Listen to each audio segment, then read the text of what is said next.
شێرپەنجە بە گشتی دوو جۆری هەیە، شێرپەنجەی شل لەگەڵ شێرپەنجەی ڕق. شێرپەنجەی شل مەبەستمان شێرپەنجەی خوێنە. کاڵێن شێرپەنجەی خوێن ئەویش چەند جۆرێکی هەیە.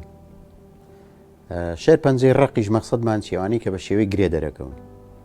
کەواتە شێرپەنجە بە عام دوو جۆرە، شێرپەنجەی شل لەگەڵ شێرپەنجەی ڕق. شێرپەنجەی شل خوێنە کەویش چەند جۆرێکی هەیە، کورتخایەن و درێژخایەن. کورتخایەنەکە دوو جۆری هەیە، درێژخایەنەکەش دوو جۆری هەیە. ئابۆ شێوەیە. شێرپەنجەی ڕق ئەوانن کە بە شێوەی گرێ دەرەکەون، ئیتر هەموو ئەندامەکانی لەش. بۆ نمونە شێرپەنجەی پێست، شێرپەنجەی ناوپۆشی دەم، شێرپەنجەی سی، شێرپەنجەی مەمەک، شێرپەنجەی ڕێخۆڵە، شێرپەنجەی پرۆستاتی ئێسقان، ئەمانە پێیان ئەڵێن شێرپەنجەی ڕق. کەواتە بەعام شێرپەنجە دوو جۆرە.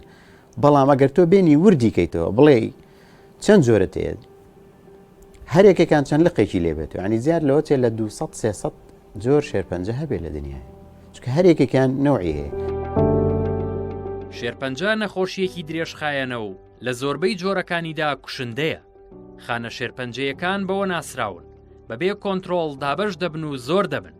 هەندێکیان مادەگەلی هاوشێوەی هۆرمۆنی دەردەدەن و پێکاتە و فەرمانی جەستە تێک دەدەن. هەندێکیشیان کاتێک لە شوێنێکی جەستە دروست دەبن، خانەکانی نزیکی خۆیان داگیر دەکەن و بڵاو دەبنەوە. شێرپەنجە زیاتر لە 100 جۆری هەیە کە دەتوانن هەموو بەشێکی جەستە بگرنەوە و بەپێی ئەو شوێن و خانەی سەرەتا لی دەرکەوتون ناو دەبرێن.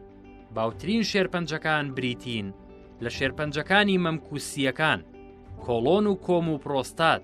بەرچاوترین مەترسیەکانی توشبوون بە شێرپەنجە لە هۆکارەکانی شێوازی ژیانەوە دێت، بەڵام بەرکەوتن بە هەندێک مادەی کیمیایی لە ژینگە و ماڵەوە و لە شوێنی کاردا ڕەنگە بەشدار بێت لە مەترسی توشبوون بە شێرپەنجە.